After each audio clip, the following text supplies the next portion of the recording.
भर उन्हात दुपारी 12च्या वेळेस सूर्यास्त झाला. म्हणजे जांभळा बंद व्हायला लागला. कोणाचा? माझा म्हणा आता. बकासूर नाही, बकासूर वेगळा राक्षस होता, हा आधासूर होता. आणि मग त्यांनी जसं जाबडा बंद केला, भगवंताला लक्षात आला, अरे च्या, हा तर माझा जुना मित्र आहे. आलं लक्षात? जुना मित्र आहे. बर बर बर, आता चोर आहे का? बर बर बर, ठीक आहे ठीक आहे. सगळे सवंगडी घाबरायला लागले.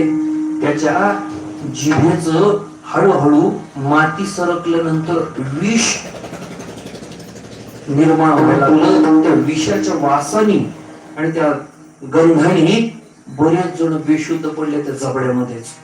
भगवंताला ही सगळी लीला कळाली. म्हणले असं होय, बर बर बर, ठीक आहे. भगवंतानी विश्वरूप दर्शन दाखवलंय. लक्षात ठेवा, भगवंतानी आपलं शरीर जस काय जिम मध्येच तुम्हाला लक्षात यावं म्हणून हे शब्द वापरतो बरं का मी.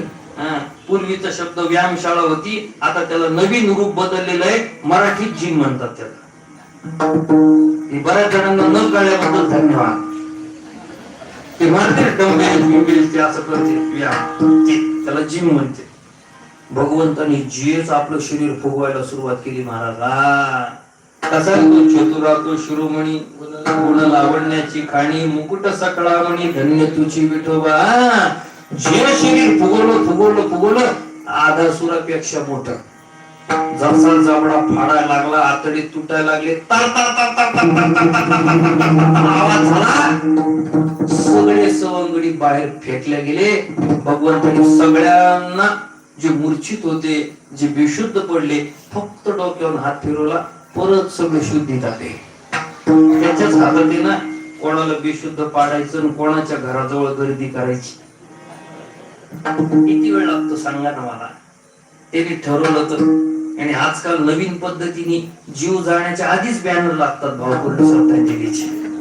आपण खूपच भामटे निघालो. जीव तर जाऊ द्या त्या व्यक्तीचा, मग लावा ना बॅनर.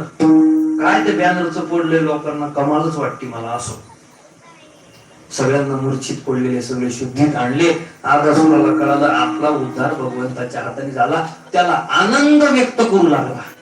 म्हणले काय भाग्य माझं देवा, तुझ्यामुळे माझा उद्धार झाला. अशा एक एक विध लीला केल्या. मग हे प्रकरण झाल्यानंतर पुढे आल्यानंतर कालिया मर्दन असेल, एक एक एक एक विध नाना लीला केल्यानंतर काही गवळणींची गंमत केली. त्याचं वर्णन करतात नाथ महाराज. नामदेवराय महाराज सुद्धा वर्णन करतात. आपल्याकडे वेळ कमी म्हणून सांगत नाही तर नामदेवरायजी महाराज 5 भाषेत गवळणी लिहितात. किती? त्या गवळणी सुद्धा 5 वेगवेगळ्या होत्या. कसे नाथ महाराज वर्णन करतात. आल्या आल्या 5 गवळणी, 5 रंगाचा शृंगार करून. जसं नाथ महाराज वर्णन करतात, ते नामदेवराय महाराजांच्या गाथ्यातला अभ्यास झाल्यानंतरच नाथ महाराज आल्या 5 गवळणी म्हणतात. लक्षात ठेवा, नामदेवराय महाराज म्हणतात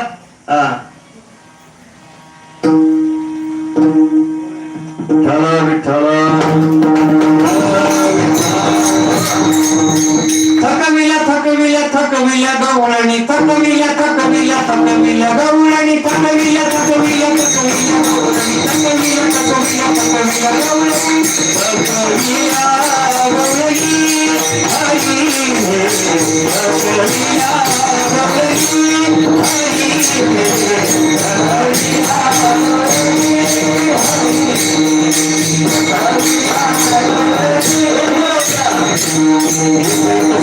मराठी कानडी कोकणी गुजरणी आणि मुसलमानी मराठी